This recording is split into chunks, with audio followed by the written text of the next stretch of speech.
Assim também, nessa distinção pessoa-indivíduo, nem todo autor leva isso muito a sério. Por exemplo, o Norbert Elias, né, da área de sociologia, tem um livro excepcionalmente interessante chamado A Sociedade dos Indivíduos. Norbert Elias. O livro se chama A Sociedade dos Indivíduos, é da Zaha, existe o livro e tudo, né? Eu já cheguei a trazer aqui, mas hoje não está aí. Então, nesse livro, nas páginas iniciais, ele conversa sobre a ideia de pessoa e de indivíduo, né? Pessoa, indivíduo, sujeito, sobre tudo isso. Ele diz, olha, é uma mistura danada. Eu vou chamar de indivíduo e não vou dar bola para isso, né? O que eu falar aqui é de indivíduo. Então, você lê o livro dele e aprecia, o livro é muito interessante, porque é a relação entre o indivíduo e a sociedade, né? O tempo todo a pergunta dele é para onde pende a balança eu-nós? Pende para o eu ou pende para o nós? Essa é a questão. Então, indivíduo ou pessoa é um detalhe nessa conversa dele, né? Se vai chamar de indivíduo ou pessoa. E tudo que ele fala lá para indivíduo, a gente usa como pessoa, entende, concorda e acha o livro interessante, né? Agora, quem leva em consideração e distingue mais seriamente, vê nuances. Por exemplo, indivíduo significa simplesmente que não se divide, aquilo que não se divide. Uma pessoa é considerada esse fundo insubornável que não se divide, né? Mas a ideia de que você não pode cindir uma pessoa ao meio parece insuficiente para caracterizar, explicitar o que é uma pessoa, não é? Aí, quem leva a sério a distinção fala pessoa. Etimologicamente, a gente vê, é persona, personagem, é papéis, representação de papéis, não é? Então, põe o foco da ideia de pessoa na representação de papéis. O indivíduo representa papéis e para o Elias, pessoa e indivíduo é a mesma coisa. O nosso tema de hoje, nessa primeira parte, é uma discussão sobre esse par direitos deveres, não é? Há mais ou menos assim um consenso com relação ao fato de que existe uma correspondência entre direitos e deveres, não é? Mas como explicitar essa correspondência? Trata-se de uma relação simétrica no sentido de que se não garantem meus direitos, então, simetricamente, eu não cumpro meus deveres, ou se há deveres que são, que independem, não é? De eu estar com meus direitos garantidos ou não para poder eu cumprir. Então, essa é uma discussão em que vamos analisar aqui, com a participação de vocês, não é? Efetiva, os vários lados aí da questão. Naturalmente não há uma resposta para a gente dizer no final, vamos chegar à resposta correta. A esperança é a gente passar pelos aspectos fundamentais assim, da questão, não é? Então, vamos dar início a essa discussão. Quando a gente fala de direitos e deveres, então, há uma solidariedade, dever a gente liga assim, relaciona com dívida, com eu devo, não é? Com obrigações. Existe até uma ética fundada no débito, na dívida e, portanto, no dever, que é uma ética ligada à cultura japonesa, né? Explicitamente chama ética do débito, quer dizer, a vida, nenhum de nós pagou por ela, recebeu, não é? E isso a gente deve enquanto está vivo, deve a retribuição, não é? E essa ética do débito é fundada na assimetria evidente, na relação direito-dever, né? Mas eu quero começar a discutir essa questão a partir de documentos fundamentais, como o de 1948, logo ao final da guerra, a Declaração Universal de Direitos Humanos, não é? Esse documento cada um de vocês já deve ter lido, examinado em algum momento assim da vida, né? Aqui na USP, em 1998, comemorando 50 anos da Declaração Universal de Direitos Humanos, foi feito esse folder na semana comemorativa, né? E esse folder, em 98, foi distribuído, assim, a gente em tudo que é lugar achava. E hoje eu plastifiquei esse, guardei intuitivamente, mas é o único que eu tenho. E eu fui procurar, nunca mais eu achei por aí. Mas é muito interessante, né? Esse documento, né? Porque, naturalmente, é uma tradução, aqui está em português, e para a gente examinar pequenos pormenores, assim, né? Dos 30 artigos que constituem a Declaração Universal de Direitos Humanos. O artigo 1º é o mais citado, né? Todas as pessoas nascem livres e iguais em dignidade e direito. São dotadas de razão e consciência e devem agir em relação umas às outras com espírito de fraternidade. Devem, tem um deve aí, no artigo 1º, né? Tem, as pessoas nascem livres e iguais em dignidade e direito. Vejam, está escrito, todas as pessoas nascem livres e iguais em dignidade e direito. Então, vejam, aquele, assim, nó, que é o conceito de pessoa, já está no 1º artigo. A maior parte das traduções coloca assim, todos os seres humanos nascem livres e iguais em dignidade e direito. Todos os seres humanos, não é? Na tradução aqui, da USP, está toda pessoa no artigo 1º. Hã? Aqui está todos os homens. Pois é, não, mas aí esse aí eu falo já já. Mas o fato é que não se dá muita bola para isso em geral. Eu tenho aqui um livro que é totalmente dedicado à filosofia dos direitos humanos. Então são todos esses documentos sobre direitos humanos, desde a Revolução Francesa, que é a primeira Declaração Universal de Direitos do Cidadão, é na Revolução Francesa, né? 1789, e esse documento ele é que inspira, inclusive, a Declaração Universal de Direitos Humanos, não é? E aqui, lendo esses documentos, a gente vê que, pelo menos nessa tradução, não é? Ninguém dá bola para essa minúcia, assim, de se é pessoa, se é ser humano, né? Nesse texto, que está nesse livro dedicado aos direitos humanos, então tem assim, artigo 1º, todos os seres humanos nascem livres e iguais em dignidade e direito, a maior parte seres humanos, né? Mas no artigo 2º diz, cada um pode valer-se de todos os direitos, cada um já é uma coisa assim, neutra, né? Cada um. No artigo 3º, todo indivíduo tem direito à vida, indivíduo.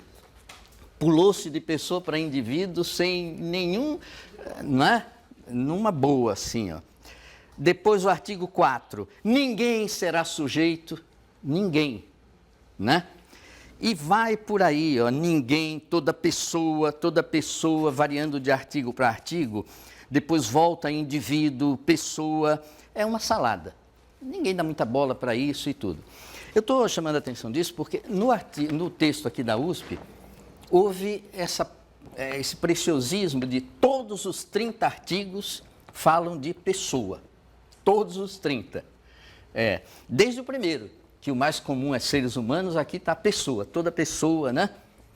Em todos eles, vocês podem examinar, eu vou passar para vocês darem uma olhada.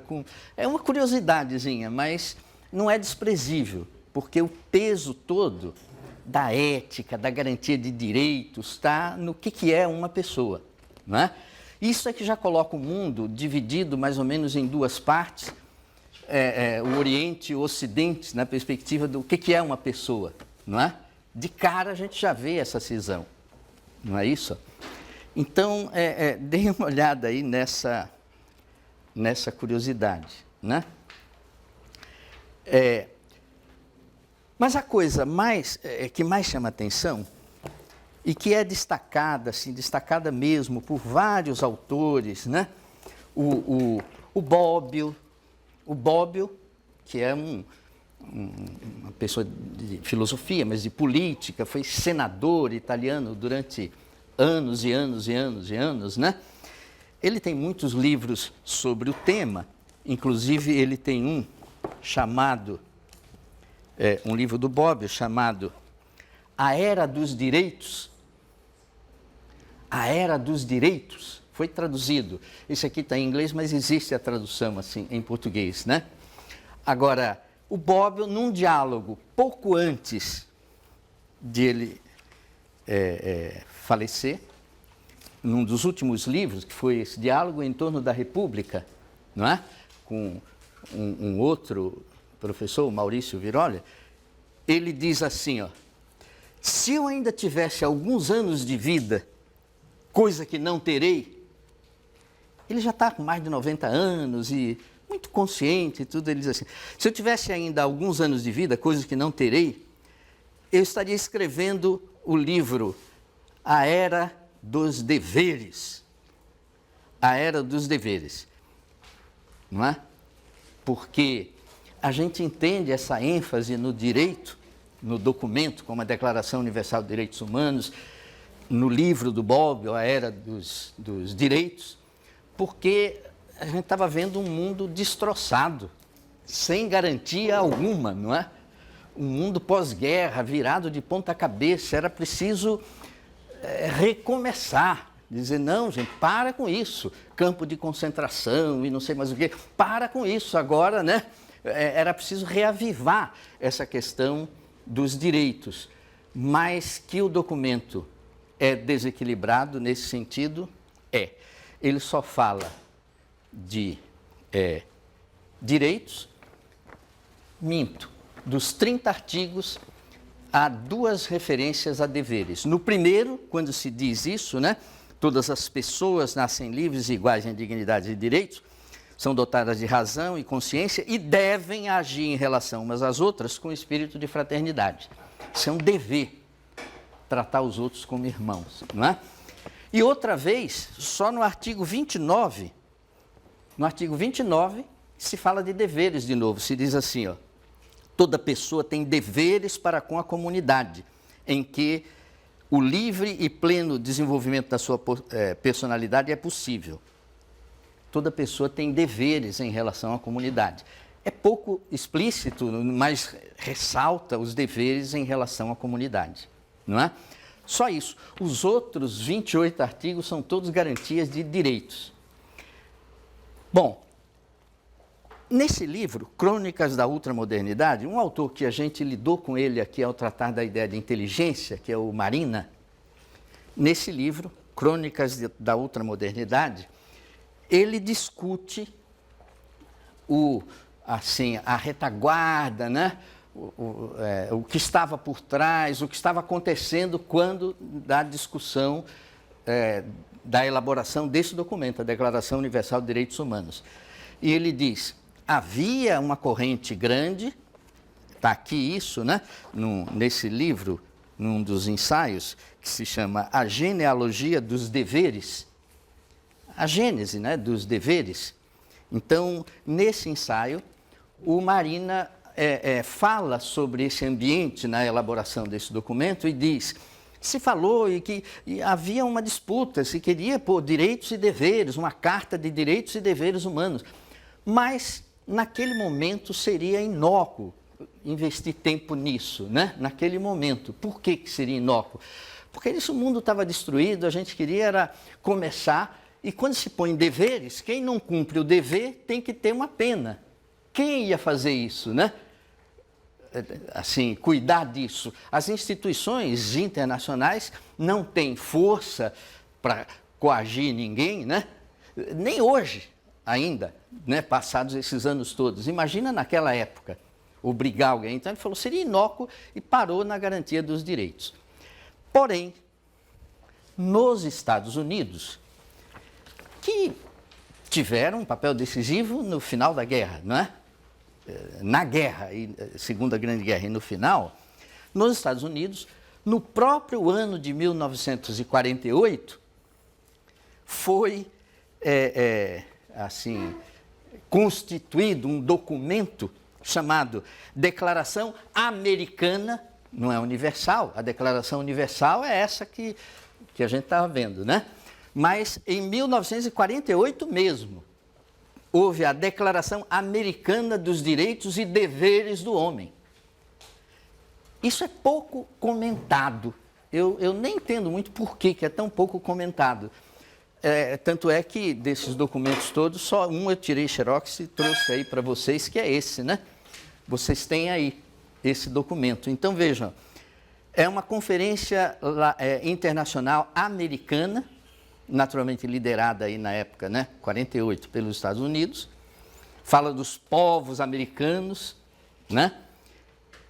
E vocês olhem que o capítulo 1º dos direitos, uma lista de direitos, eles correspondem mais ou menos, não na mesma ordem, com as mesmas palavras, mas correspondem à Declaração Universal de Direitos Humanos, não é? Mas tem o capítulo 2º, que é dos deveres, e uma explicitação dos deveres, não é? Nessa declaração. Toda pessoa, aí já não se dá muito... O indivíduo tem o dever de conviver com os demais, é o primeiro artigo dos deveres. O segundo artigo, toda pessoa tem o dever de auxiliar, alimentar, educar e amparar seus filhos. Toda pessoa e a maior parte pessoa, mas tem um indivíduo aqui e ali, né? Mas o ponto fundamental desse documento é essa busca de explicitar também as obrigações. Na forma em inglês dessa Declaração Universal de Direitos Humanos, que é a forma como foi publicada em 48, não é essa que eu estou lendo aqui da USP, na forma em inglês, no artigo 1º se diz todos os seres humanos, all human beings. No artigo 1º, só aí. Em todos os outros se usa uma palavra neutra para fugir da complexidade da ideia de pessoa. Que palavra neutra? O artigo 2º diz everyone. O artigo 3º é everyone. O artigo 4º é no one. O artigo 5º é no one, é everyone, no one, é ninguém, é assim, todos, né? Ninguém, todos, mas não nenhuma pessoa, toda pessoa, para não entrar, não explicitar essa ideia de pessoa. Todos os artigos são everyone, no one e vai por aí, né? É outra curiosidade, está aqui para vocês também darem uma olhada.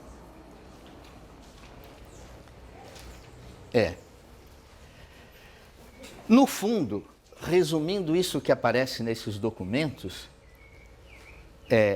explicitamente ou não, a ideia de pessoa está na base da ética, como a gente viu, né, nas duas aulas anteriores, está na base da fundamentação da ética, como está na base dessa garantia de direitos, essa ideia de pessoa, né?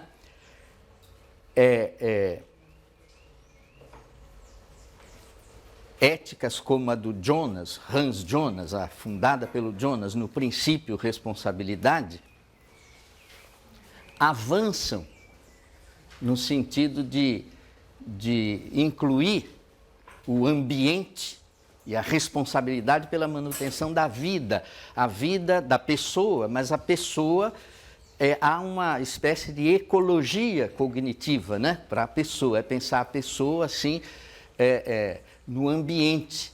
Então, o Jonas é um queridinho nos filósofos assim, sobre a ética, né? Um queridinho daqueles que trabalham teoricamente a perspectiva da sustentabilidade, que é o tema da nossa próxima aula, né? A sustentabilidade. Então, a ideia de pessoa incluindo assim o ambiente. Peter Senge é um outro filósofo que escreve muito sobre ética e que dedica especial atenção aos animais, à questão dos animais. O Peter Senge, ele não só assim, vegetariano, como assim, elabora uma ética que torna igualmente indefensável você agredir um ser humano ou um animal, não é? Vai por aí. E uma coisa curiosa a respeito disso é que quando a gente pensa na Suíça, por exemplo, pensa em um país civilizado e, não é, organizado politicamente e tudo, né? É uma situação bem peculiar. A Suíça são os cantões, aqueles estados independentes praticamente, não é? Mas a coordenação desses cantões é que é a Constituição da Suíça, né? É como é que se lida com essa diversidade de micro-universos. Pois bem, na Constituição suíça não se usa nem a palavra pessoa. Olha que curiosidade. Se usa criatura. Toda criatura. E ao explicar o que está se querendo dizer com criatura, criatura envolve planta, animal, é considerado, não é, incivilizado ou não garantir o direito da planta. Falei, meu Deus, daqui a pouco a gente não vai comer nem salada, né? Mas a gente entende na questão da destruição da natureza, né? O respeito pelas plantas. Isso está impresso na Constituição Suíça. É uma curiosidade, se vocês entrarem no Google ou em qualquer site assim de busca e colocarem lá Constituição Suíça, né? E põe assim, criaturas, entre aspas, vem a Constituição e os artigos que falam dos direitos da planta, dos animais.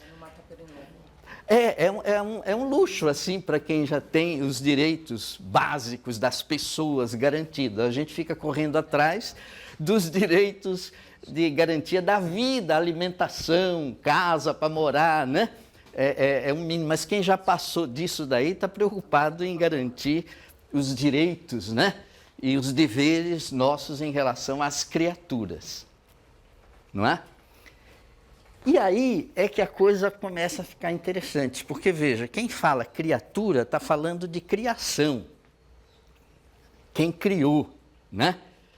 Quem criou. E os deveres, muitas vezes, estão associados na origem à religião, à divindade, a quem criou, ao Criador. Deveres em relação ao Criador, não é?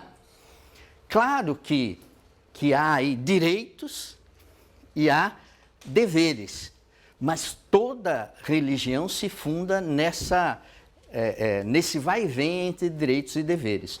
O Deus, a divindade está ali para você pede e atender, mas você tem deveres em relação a ela. Nas religiões primitivas, e a gente aqui na América viveu muito isso, quer dizer, México, né?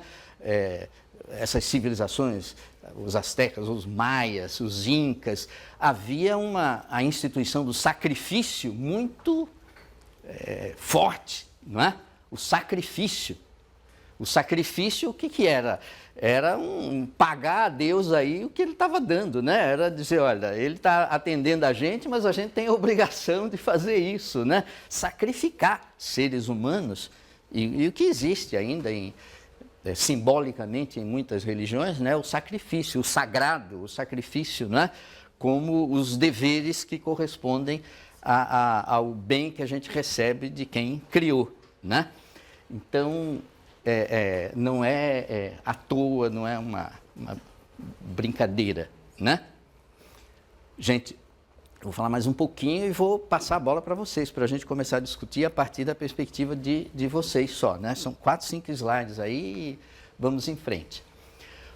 O Marina, ao discutir essa solidariedade de direitos e deveres, tem um trechinho só dele que eu coloquei aí, ó, para traduzir o que vocês podem encontrar por extenso no livro, as Crônicas da Ultramodernidade. Olha, os direitos não têm uma existência independente em que não se... enfim, abaixo de um céu brilhante, platônico, né? São uma tenda insegura de campanha, né? Que protege os homens somente enquanto alguém sustenta a tenda, né? Que está protegendo aí. Agora, essa frase, né? os direitos, como os aviões, somente se mantêm em voo enquanto o motor continua funcionando. Os deveres são o combustível desse avião. Né? A imagem do Marina.